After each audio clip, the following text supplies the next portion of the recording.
Ayun po mga kalayas, ay kami gana ni Utol ay kami kumain ng mami. Ay busog na busog naman, kaya lang ay si kuya naman ay biglang tinawagan nga mga kalayas at kukuha nga ng ayuda. Ay ako na maghuhugas din ng mga pinagkainan namin. Yan, pamanding ka po'y lurok na lurok. Utol, ay ikaw na muna ang bahala dyan sa mga Oo, ako nang bahala muna din ni Utol. Yung tapayan, pagkaya mong punuan mo na. Pupunuan ko na. Ay, sige. Ala Utol, at ano pagkaulan din naman ay. Nalimit niya. Ako sana maghuhukay ng balinghoy ay. Ang ganda na rin. Yan, ang ganda na rin mga bulaklak mga kalayas. Tignan nyo po, tapos ganyang naulan-ulan. Ay talagang hihimbingin naman ang tulog mga kalayas. Sasabayan na po natin ang paghuhugas habang malakas pa ang ulan. Kuya ay nagmamadali. Kaya ako na mga kalayas ang naiwan din eh. Sana isabay kami. Sabay sana kami pabayan.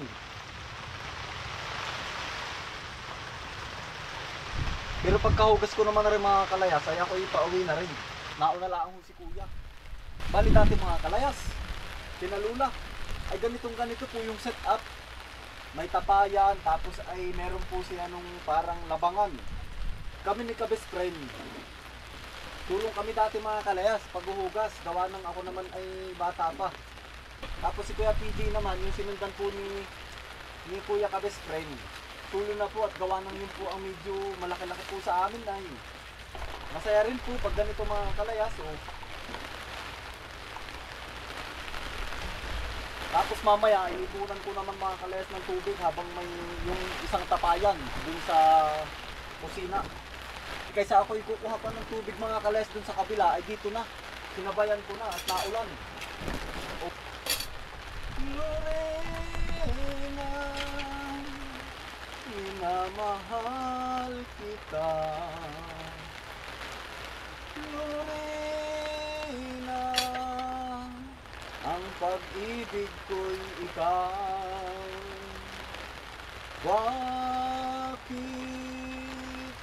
Bakit ako'y iyong iniwan? Sinaktan mo ang abang puso ko. Naglalala pa yun ay.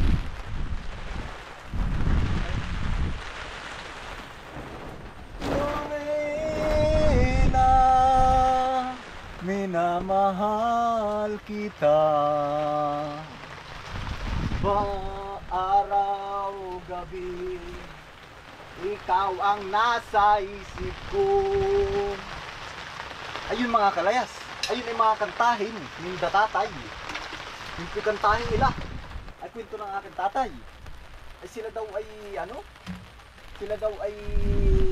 nanliligaw. Kasama daw nila yung kanilang pinsan. Ay ngayon mga kalayas, ay sobrang lamig daw dun sa bahay ba naman ng babae na pinagliligawan nila tatay. At yun ngayon ay yung pinsan ni tatay at saka si tatay ay pinahiram naman ng kumot. Kaso ang problema mga kalayas ay napunik, para bang medyo gapok na yung kumot. At man din ka mga kalayas ay nanliligaw ay nakakahiya. Ay sila tatay daw ay ang agap daw nila, tiniklop daw nila ng magandang tiklop yung kumot. Gawa ng ay sabay alis. Ay sabi ni tatay ay wala, hindi na daw talaga sila bumalik. Ay kainaman. Talaga namang ako napapatawa dun sa kwento ni tatay na iyon. Ay gawa ng kaya naman na singot natin mga kalayas, ay gawa ng yun yung mga kantahin ng tatay.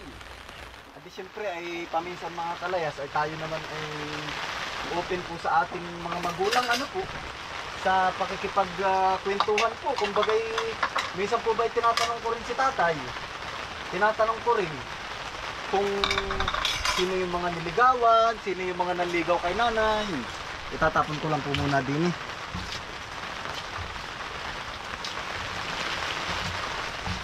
At yun nga po, kaya naitinto rin ni tatay yun. Ay sila daw dati nanliligaw, mga kalayas. Ay sila marami. may mga nangaharana din daw. Si nanay, parang hinarana din yata si nanay nung araw. Ay, sino po bang mga nakaranas po sa inyo na haranahin? Sa mga nanay po natin na nanonood. Kayo po ba ay nakaranas ng haranahin ng mga inyong mga iniirog at tinihirang? Ayun po ay alam ko rin po yung mga nanligaw po kay nanay. At saka yung ibang niligawan po ni tatay ay ikinukwento rin naman po Pero kami, ako ay nagtatanong at ako po mga kalay ay medyo may kakulitan din Ari, kaya po mga kalayas na itim ang ganito dito ay gawa ng kahoy ang ginagamit po. Aking papuputiin. Ikaw, dati po si Lulu.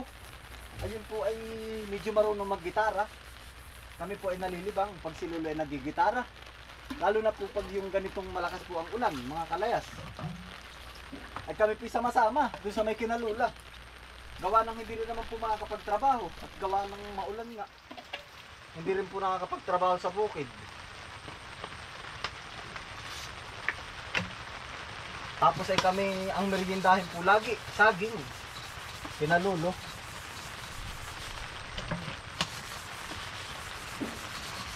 Ayan, ganito lang po ang ating buhay bukid po.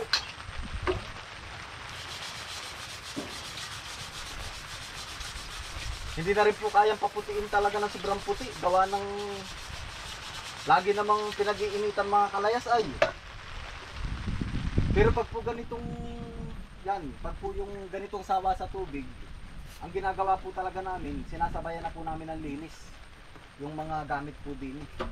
At sayang, nandito na po ang tubig ay kasi iigib pa po dun sa dulo. Saka sayang po pati ang tubig. Maigi at ari sahod ulan ay di tayo ay anli na ang tubig. Anli water mga kalayas.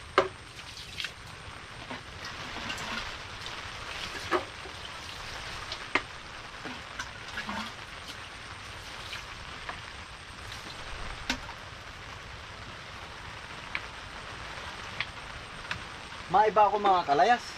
Yung pong ganaring tapayan. Ito pong ganitong tapayan. Yan po ay sobrang lamig po. Kumbaga hindi naman sobrang lamig. Nami-maintain po yung lamig ng tubig. Yung galing sa bukal. Ang ginagawa po dati ni na Lolo sa ganito. Halimbawa po ay puno na ng tubig. Yan po ay dalawang tapayan po yun ay. Dalawang banga. Yung nandun po kina Lolo.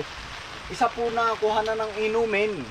Yun yung bawal sadlukan. Kumbaga iba rin po yung panghugas. Yung po ay yung minsan ay yung sahod ulan, saka po yung galing din po sa bukal. Magkahiwalay po. Itanda ko dati ay. Tapos ang pangkuha po ng tubig ay bao. Bao po ng niyog, yung shell. Alam niyo po ba yun, yung shell?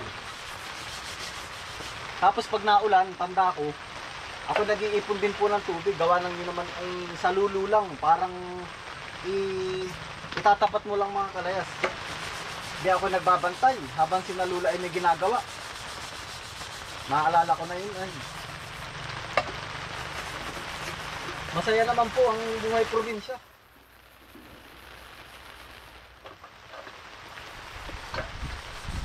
Di dati nga ay parang kami ang libangan nila Lula. Kumbaga ay masaya po sila pagkasama nila yung kanilang mga apo. Sa tuwing umulan, bumubuhos ang langit, di ka nag-isa.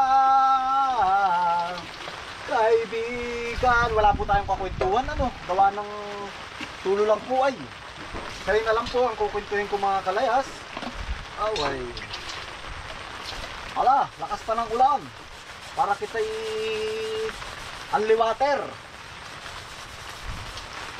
Highway run into the midnight sun. Wheels go round and round to my eyes.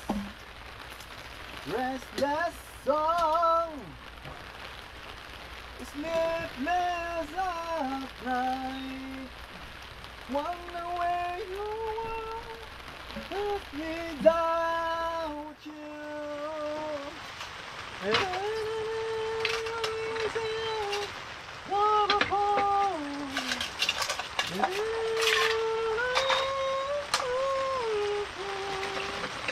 Oh, girl, you stay by me and forever faithfully. Ito yung mga sinauna rin, oh. Mga sinauna rin pong pinggan. Kaya po ba may mga ganito? Ayan, oh. Ito po sinauna. Nuevo, China. Made in Japan. Tignan niyo mga kalayas, oh, kung sa mga nakakaalam po. Ayan, oh. Made in Japan. Pero siya ay Nuevo, China. Tignan niyo mga kalayas, ang ganda, oh. Ari siguro lain, oh, lain.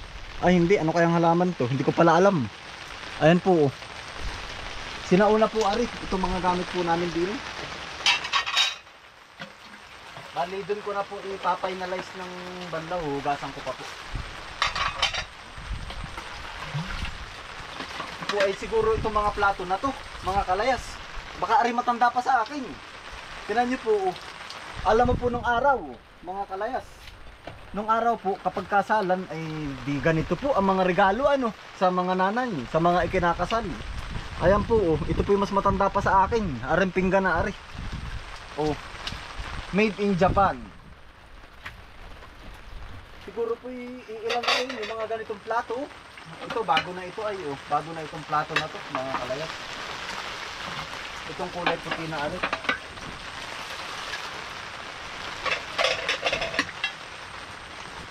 Tsaka dati, kinalula, kapag umulan, ay masaya sila. At ang iniisip ka agad, pag umulan, apo, tinan mo yung ano, apo, buksan mo yung tapayan at isahod mo yung salulo. Kumbaga po ay para yung tubig ay pumatak dito. Ganun po, kapag naulan, ay ngayon, natutulaan po mga kalayas. Kumbaga ay yung pang iba. Yung mga hindi ko naman po binibigyan ng emphasis ay ano, pipihit na laang sa gripo ay pinakatamaran pa sa totoo lang po. Ay samantalang dati ay iintayin na umulan mga kalayas para magkaroon ng tubig. Pero ang ginagawa naman dati, halimbawa yung unang ulan, kaya hindi nakarekta yung saluluay, kaya hindi nakarekta. Gawa ng kapag mga sabihin nating mga 10 araw na hindi umulan, ay di maalikabok ang bubong. Direkta agad dito, magdudumi yung loob. Kaya ang ginagawa, halimbawa ay umulan ng malakas, mga iintayin muna, mga 20 minutes. Tapos pag malinis na yung tubig, saka isinasahod namin sa ganito. Pero pag naman yung matagal na hindi na ulan ay napipilitang umigib sa pailog. Ayan o, okay na po ari. Okay na o.